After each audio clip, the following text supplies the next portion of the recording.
In 2012, the Jennings School District, just outside the city of St. Louis and bordering Ferguson, was one of the poorest performing school districts in Missouri. It was on the verge of becoming unaccredited. Jennings is a high-poverty community. 100% of students here are on free and reduced lunch. 98% are African American.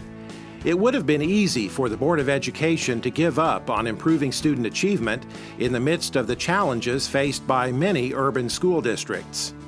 Instead, it hired Dr. Tiffany Anderson as superintendent.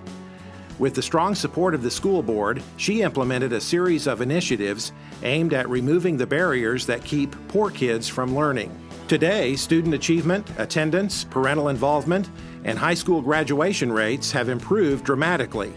In 2015, the district became fully accredited. How did they do it?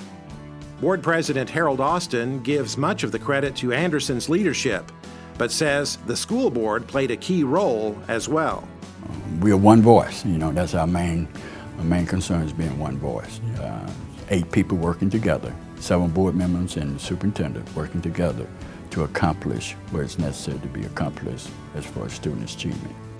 Anderson says schools can do much to offset the impact of poverty on students' lives.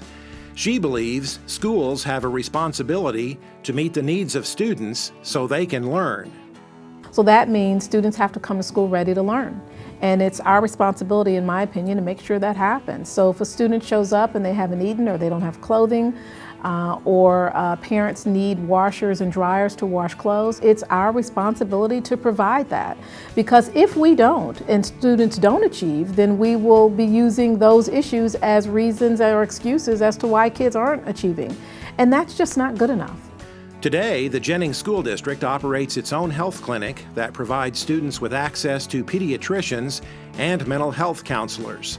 A mental health therapist is in place at every school building. It operates a school-based food pantry that serves 8,000 pounds of food a month to students and their families, staffed by student volunteers. There's a program to provide clothes to kids and even a washer and dryer in every building for families to use as long as parents agree to volunteer at the school. It's a lot for a school district to take on, but Anderson says it's critical to serve the whole child. It's more than just tests and assessments. School is really a place for learning to occur at high levels and for students to want to be here and for parents to want to be here. It truly feels like a family. One of the newest programs is a shelter for homeless students operated by the school district. It's called Hope House and was renovated and furnished largely through private donations. It can house as many as 10 homeless students at a time. The district conducts school on Saturday. There's a college prep program that offers students the opportunity to graduate high school with an associate's degree. The district reinstated arts classes, including music and drama. Anderson believes the arts and other extracurricular activities keep many students from dropping out. There are not only high expectations for students at Jennings, but also for teachers. Teachers make extensive use of data to track student progress on a weekly basis. When filling teacher vacancies, Anderson gives applicants a content assessment to determine the applicant's mastery of the subject matter they want to teach. About 75% fail that assessment, and so people who interview very well, may interview, but if they don't pass the assessment, then the content knowledge is not where it needs to be in order to teach our students.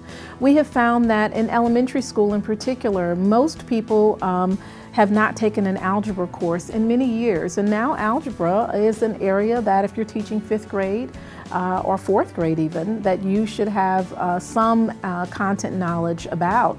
And so those are areas that math in particular, and English, grammar, those are all areas that we assess candidates on prior to coming on board. And we have found that to be a good indicator of not only who will be successful, but who has the content knowledge. Anderson is a whirlwind, visiting every school building nearly every day. She greets students, teachers, and staff with words of encouragement and support. Keeping up with her in her trademark white tennis shoes is no easy task. She says building relationships with students, teachers, staff, families, and the community has been a key to the district's turnaround. As public schools, we must receive every child, and in receiving every child, we must be prepared to teach them and meet them where they are. So the home visits are great, but also the understanding of what's going on in the lives of our families. That's one piece that we've taken the time to do, is build relationships in creative and in unique ways.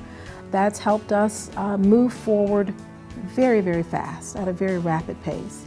Kids do not have time to wait for 4 years for schools to get it right. Board President Austin says while Jennings still has improvements to make, he has no doubt progress will continue because the district's entire culture has changed. Each student can learn if they're given the opportunity, if they're given the resources that's necessary for them to learn, and have someone that has compassion and to initiate and to let them know that I care about your education. I care about your well-being as far as being educated. And if that happens, and what it has happened here, and it can be done. Making school work for poor kids. One more reason to stand up for Missouri's public schools.